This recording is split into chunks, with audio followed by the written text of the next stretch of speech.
At this time, it's really a privilege to have a member on the dais today who not only has been in the small business, but in the horticultural business herself. And so Mrs. Dahlkemper from Pennsylvania probably has the most experience probably of all of us on the Small Business Committee, her own personal experience before she became a member of Congress. Ms. Dahlkemper. Thank you. Thank you very much, Mr. Chairman. Thank you for holding this very important hearing. And Secretary Merrigan, thank you so much for joining us today.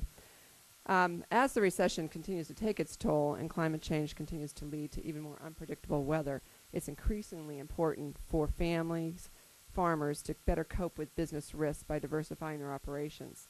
One way to do this is to grow and sell fresh fruits and vegetables. These fruits and vegetables are not only good for the economy, they are also healthy eating options.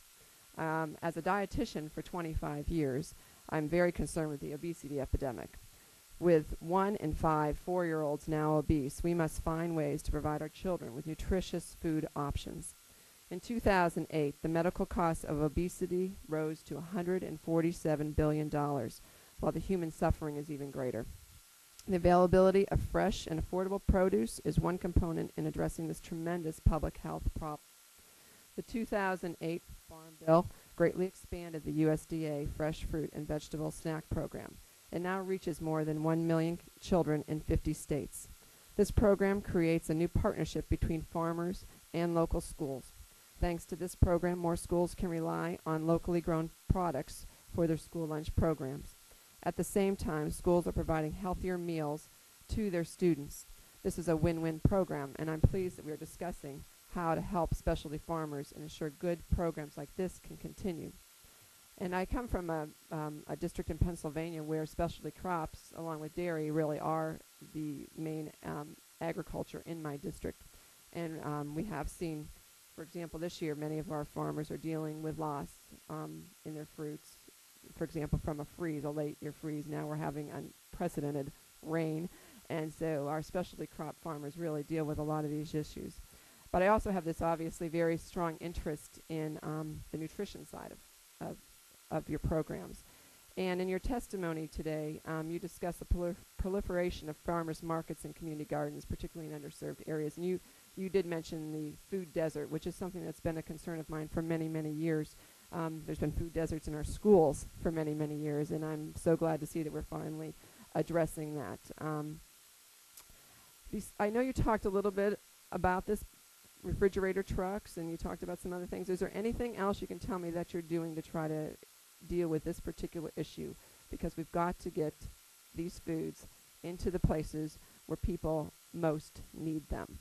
And that's really into usually the urban areas, these food desert areas. Thank you for that question.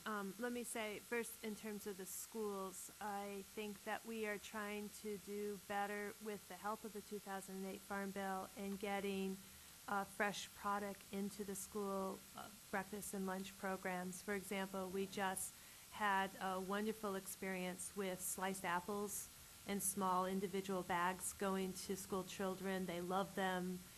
They were eaten up, and so I think we're going to expand that. And also on the horizon is to do the baby carrots in the school lunch program. So we're really looking at having an impact on what's served in those programs. And I appreciate what you're saying about obesity. I actually came from Tufts University, the Friedman School of Nutrition Science and Policy, where I was the last 8 years, and we spent a lot of time focused on the obesity crisis. It's really very compelling.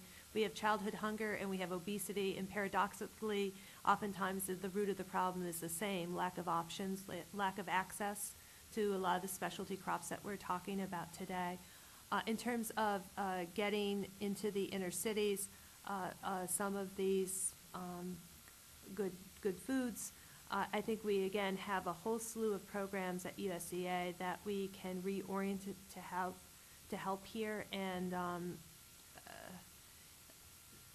I will continue on that matchmaking process to try to help out. And if you know of communities that are particularly in need and you want to bring those to our attention, we will take a look at those and see what forces we may marshal to help out. Thank you.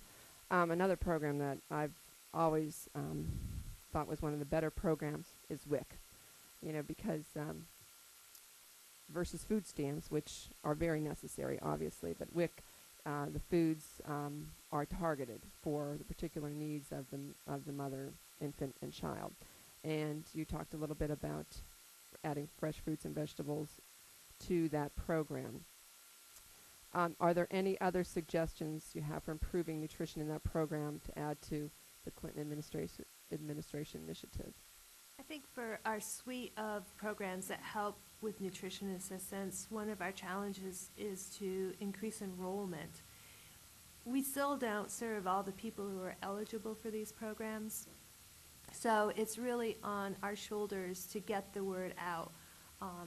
Particularly seniors don't apply for benefits that they're eligible for under the SNAP program. They think it's not worth the bother. There's a stigma associated to it, and we really do, between WIC and SNAP, we have a whole lot of support for people out there, and we need to figure out ways to make sure that people aren't locked in their homes hungry when there really is help. We also do provide a lot of help through food banks. For example, just last week we announced a $14 million buy of cultivated blueberries.